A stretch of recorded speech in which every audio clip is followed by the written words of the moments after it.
J'ai fait semblant d'être soumis à ma femme pendant 7 ans, mais tout cela n'était qu'un jeu d'acteur. Maintenant, le moment est enfin venu. Le jour où l'ancien amant de Carla, Manuel Torres, est revenu. Elle a organisé un spectacle de feux d'artifice impressionnant au bord de la rivière pour l'accueillir. Le temps était parfait, et ils se sont même embrassés et enlacés devant tout le monde.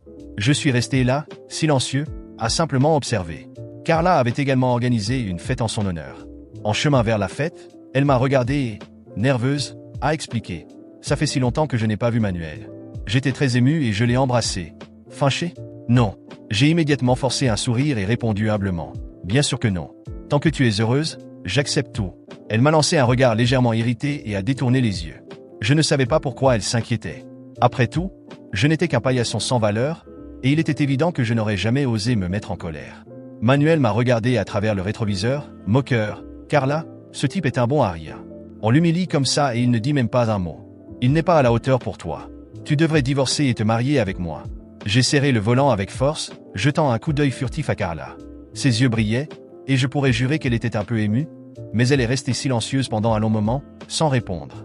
À la fête, les amis de Carla ont crié de joie en accueillant Manuel, mais quand ils se sont tournés vers moi, leurs sourires se sont rapidement transformés en moquerie. Quelqu'un, tout près, a commencé à parler, me provoquant. Tout le monde sait que Carla a été amoureuse de Manuel pendant 10 ans.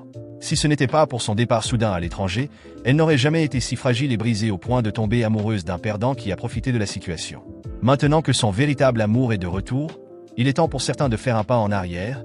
Tu ne crois pas? Grâce à Carla, personne à la fête ne me respectait, mais j'ai fait semblant de ne rien remarquer. Silencieusement, j'ai observé Carla au milieu de la piste de danse. Manuel a pris une gorgée de vin, a attiré Carla à lui et l'a embrassée passionnément. Elle a timidement tenté de répondre à son baiser, mais a réalisé que son verre était vide. Elle s'est tournée vers moi et s'est plainte. « Javier, remplis mon verre. Tu ne vois pas qu'il est vide ?» J'ai couru pour servir plus de vin, mais elle m'a repoussé avec mépris et est retournée embrasser Manuel. Soudain, Manuel a attrapé mon bras, m'empêchant de partir. Il m'a regardé de haut en bas avec mépris. « Je suis très curieux. Comment as-tu réussi à tromper une femme aussi noble que Carla pour qu'elle se marie avec toi? Tout le monde dit que tu es un perdant sans dignité. Montre-moi comment tu lèches ses bottes. » Il a incliné son verre, laissant tomber quelques gouttes sur ses chaussures en cuir. Puis, d'un coup cruel au genou, il m'a forcé à m'agenouiller et à ramper comme un chien. Carla est simplement restée là, froide, regardant. J'ai serré les dents et me suis agenouillé, nettoyant les chaussures de Manuel avec ma manche. Alors que les rires moqueurs remplissaient l'air, j'ai aperçu le regard de Carla. Il était plein de mépris. Elle s'est avancée vers moi et m'a donné un coup de pied violent. « Tu es un misérable pathétique. Va-t'en. » Elle a marqué une pause avant d'ajouter. « Je resterai avec Manuel ce soir. » J'ai compris immédiatement et silencieusement réservé une chambre d'hôtel pour eux. Je suis resté immobile. La robe de Carla était à moitié défaite, et quand elle a levé les yeux et m'a vu, elle s'est montrée visiblement irritée. « Pourquoi es-tu encore là? Ne te rends-tu pas compte à quel point tu es répugnant ?» Je suis resté silencieux pendant un long moment. Lorsqu'elle était sur le point de perdre patience, j'ai murmuré avec hésitation. « Aujourd'hui, j'ai bien fait, n'est-ce pas? Puis-je te demander quelque chose? S'il te plaît, ne divorce pas de moi. » Son expression a changé, se transformant en un sourire sarcastique. « Toi, sans une once de dignité, un bon à rien, comment oses-tu vouloir rester à mes côtés? Pourquoi ne devrais-je pas divorcer de toi? Javier, écoute bien. Je vais divorcer. » Le couloir était mal éclairé. Carla pouvait voir les larmes couler sur mon visage, mais elle n'a pas vu mon sourire contenu. Sans dire un mot, elle a ramassé une sandale sur le sol et, sans aucun respect, me l'a lancée au visage. Puis, la porte s'est refermée violemment. Seul dans le vide, je me suis finalement permis de sourire. Libre et sans retenue, j'ai pensé « Divorce ?» Pour moi, il n'y a aucun problème. Tout le monde était convaincu que j'étais complètement amoureux de Carla. Ils pensaient que j'étais un paillasson sans espoir. Carla profitait de cette prétendue dévotion, m'humiliant ouvertement et déversant sa frustration sur moi chaque fois que quelque chose n'allait pas comme elle le voulait. Mais ce qu'elle n'a jamais imaginé, c'est que ma relation avec elle pendant ces 7 années n'était pas basée sur l'amour, mais sur un contrat. Ce soir-là, assis dans la voiture avec la mère de Carla, Leticia Martinez, elle a poussé un profond soupir et a dit « Javier, je sais que ces 7 années n'ont pas été faciles pour toi. Maintenant que le contrat est arrivé à son terme, trouve une manière de mettre fin à cette relation et de retrouver ta liberté.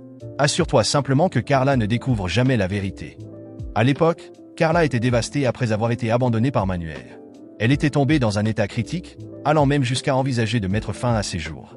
Désespérée, Leticia avait décidé d'engager quelqu'un qui pourrait l'aider à surmonter sa douleur, à stabiliser sa vie, éventuellement, à reprendre sa carrière et ses études. C'est là que je suis entré en scène.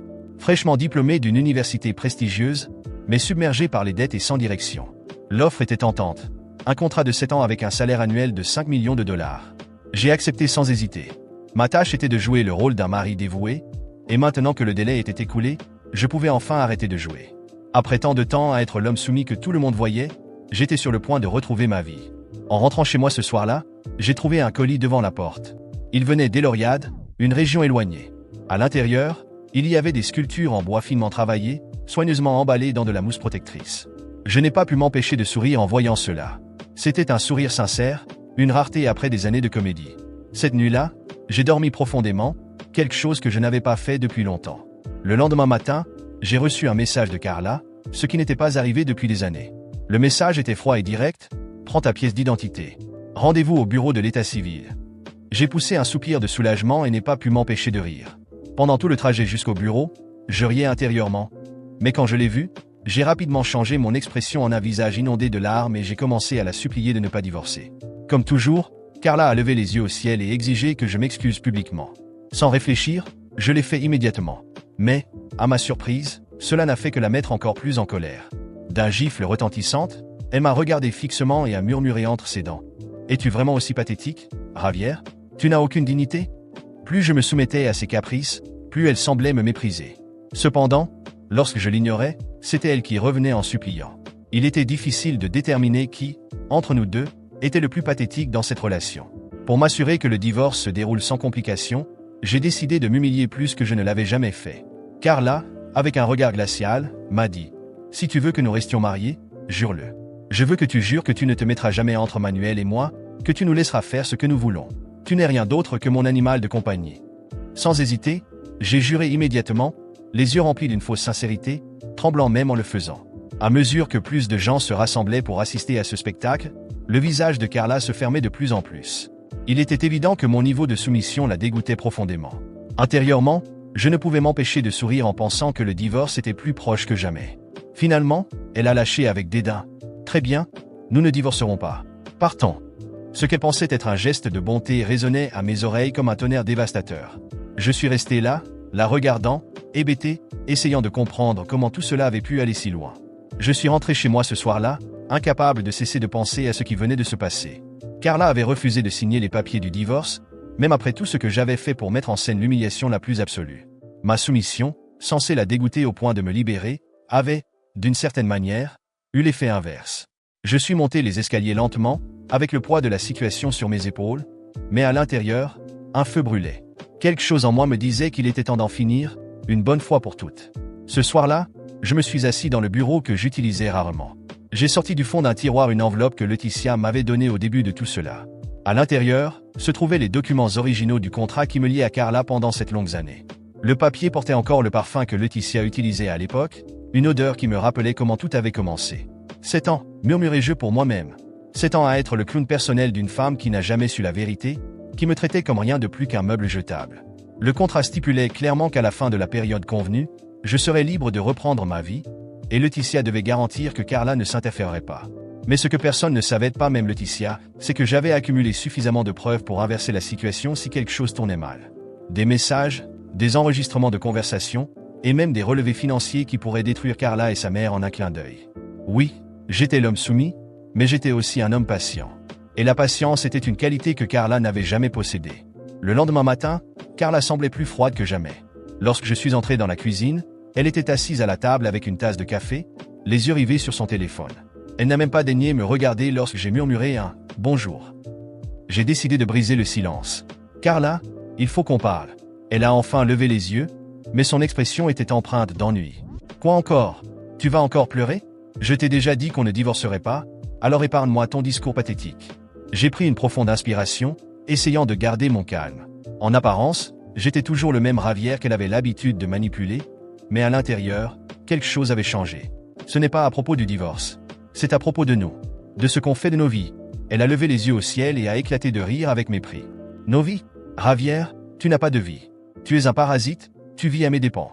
Qu'est-ce que tu pourrais bien avoir à dire là-dessus? J'ai avalé la provocation. C'était exactement ce qu'elle attendait. Au lieu de répondre, j'ai simplement esquissé un léger sourire et quitté la maison. Carla pensait que j'allais travailler, mais en vérité, j'avais d'autres plans. J'ai appelé Laetitia. Elle a décroché au bout de la deuxième sonnerie. Javier, que se passe-t-il? A-t-elle demandé, inquiète. Que se passe-t-il? Ai-je répliqué, sarcastique. Votre fille a refusé de me donner le divorce, Laetitia. Vous étiez censé vous assurer que cela n'arrive pas. Maintenant, nous avons un problème. Il y a eu un moment de silence à l'autre bout de la ligne avant qu'elle ne soupire. Je vais lui parler. Ne t'inquiète pas. Mais je savais que Laetitia n'avait aucun contrôle sur Carla. Elle ne l'avait jamais eu. C'est précisément pour cela qu'elle m'avait engagé. J'ai décidé d'accélérer les choses par moi-même. Je suis allé directement chez un avocat, apportant le contrat et tous les documents compromettants que j'avais accumulés. Le plan était simple, si Carla ne me laissait pas en paix, je la détruirais. Et pas seulement elle, Laetitia paierait également le prix. Quand je suis rentré chez moi, Carla était sur le canapé, en train de boire du vin avec Manuel. Il riait aux éclats, comme s'il possédait le monde. Dès que je suis entré, Manuel s'est empressé de me provoquer. « Regarde qui voilà, notre petit chien de garde. Tu n'as pas honte d'être aussi pathétique, Javier ?» Carla a éclaté de rire et a pris une longue gorgée de vin. « Laisse-le, Manuel. Javier sait où est sa place. Il est là uniquement parce que je le permets. » C'était la goutte de trop. J'ai gardé mon calme, mais à l'intérieur, je savais que ce serait le dernier jour où je supporterais ces humiliations. Je suis monté dans la chambre, j'ai pris une valise et j'ai commencé à préparer mes affaires. Carla est apparue à la porte quelques minutes plus tard, avec une expression curieuse. « Qu'est-ce que tu fais ?» a-t-elle demandé, les bras croisés. « Je pars, ai-je répondu calmement. Elle a ri, incrédule. « Tu pars? Ne sois pas ridicule. Tu n'aurais jamais le courage. » J'ai fermé la valise et me suis tourné pour la regarder. Pour la première fois en 7 ans, je l'ai regardée dans les yeux sans détourner le regard. « Tu as raison, Carla. Je n'aurais jamais eu le courage, jusqu'à aujourd'hui. Mais sache une chose, ta vie ne sera plus jamais la même. » Elle a essayé de dire quelque chose, mais avant qu'elle ne puisse, je suis simplement passé devant elle et j'ai quitté la maison. Il était temps de mettre mon plan à exécution. Ce n'était que le début. En sortant de la maison, je ressentis un immense poids s'envoler de mes épaules. Carla me regardait partir, incrédule, les bras croisés et un air de supériorité gravé sur le visage. « Tu vas vraiment partir comme ça ?» cria-t-elle depuis la porte. « Javier, sois raisonnable. Tu n'as nulle part où aller. Tu reviendras en rampant, comme toujours. » Je ne répondis pas. Je continuais simplement à marcher jusqu'à la voiture, ma valise à la main. Je montai, démarrai le moteur et partis. À l'intérieur, je ne pouvais pas m'empêcher de sourire. Carla pensait que j'étais cet homme brisé qu'elle humiliait depuis des années, mais elle ignorait tout de ce que j'avais patiemment préparé. Tout commençait enfin à se mettre en place. Dans les semaines qui suivirent, Carla tenta de me provoquer. Elle m'envoyait des messages sporadiques, remplis d'ironie et de mépris. « Tu es toujours en vie? Ne penses-tu pas qu'il est temps de revenir à la maison et de t'excuser? Miguel et moi allons très bien sans toi, tu sais. » J'ignorais tous ces messages. Elle n'avait aucune idée que ma vie avait déjà changé du tout au tout. J'avais emménagé dans une nouvelle maison, bien plus grande que celle que Carla croyait être à elle. Il ne me fallut pas longtemps pour m'y installer. Avec les millions que Laetitia m'avait versés pendant ces 7 années, j'avais investi intelligemment. Des fonds immobiliers, des actions, et même une petite entreprise qui prospérait désormais. Alors que Carla pensait que je n'étais qu'un paillasson sans ambition, la vérité était que j'avais accumulé une fortune qui la laisserait bouche bée. Un mois plus tard, je décidai qu'il était temps de mettre mon plan à exécution. Carla et Miguel avaient organisé un dîner entre amis dans la maison où j'avais vécu pendant 7 ans. Je pris soin d'y faire une apparition, sans y être invité, bien sûr. Lorsque j'ouvris la porte et entrai, Carla semblait incrédule.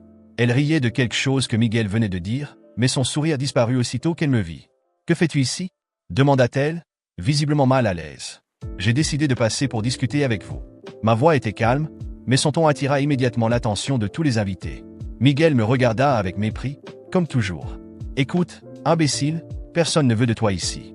Carla et moi sommes très bien sans toi. » Je ris doucement en hochant la tête. « Oh, je sais que vous allez bien, ou du moins, c'est ce que vous pensez. » Je sortis une enveloppe de ma poche et la posai sur la table. « Mais peut-être devriez-vous jeter un œil à ceci avant de continuer. » Carla attrapa l'enveloppe avec irritation, mais en lisant son contenu, son expression se transforma en panique pure.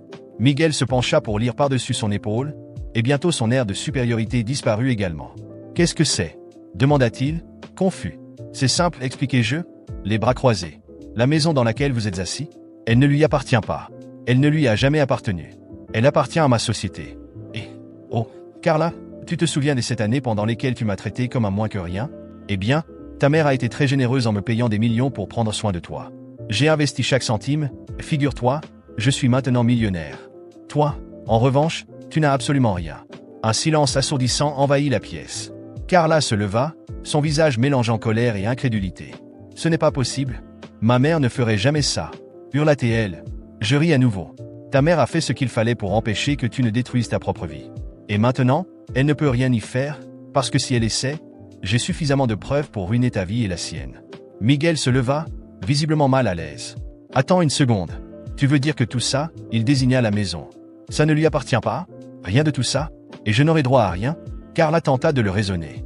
Miguel, ne sois pas ridicule. Cela ne change rien. Nous avons encore l'un l'autre. Il éclata de rire amèrement, attrapant sa veste. Je ne veux pas être avec quelqu'un qui n'a rien et qui doit encore mentir pour s'en sortir. Bonne chance pour ta vie, Carla. Je m'en vais.